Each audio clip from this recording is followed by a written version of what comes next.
ప్రకాశం జిల్లా సింగరాయకొండ వైఎస్ఆర్సీపీ కాంగ్రెస్ పార్టీ నాయకులు అవినీతిని నిరూపించుకునేందుకు మేము సిద్ధం, మంత్రి గారు బహిరంగ చర్చకు మీరు సిద్ధమా అని జనసేన ఇన్ఛార్జ్ కడపర్తి మనోజ్ కుమార్ సవాల్ విసిరారు.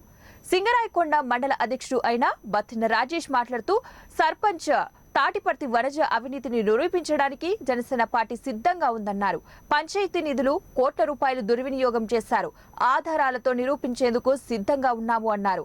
అదేవిధంగా నియోజకవర్గంలో వైఎస్ఆర్ కాంగ్రెస్ పార్టీ నాయకులు చేసిన అవినీతి అంతా ఇంత కాదు, బహిరంగ చర్చకు మేము సిద్ధంగా ఉన్నాము, మీరు సిద్ధమా అంటూ సవాల్ విసిరారు.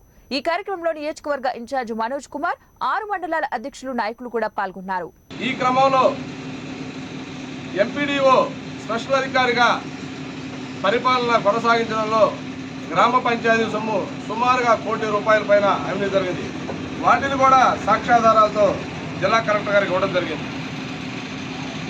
దీని మీద విచారణ జరిపి వీరిపై క్రిమినల్ చర్యలు తీసుకోమని ఐఏఎస్ అధికారి అంటే మరి ప్రజలకు ఎంతో మేలు చేస్తారని ప్రతి ఒక్కరు కూడా ఆశాభావం ఉంటుంది.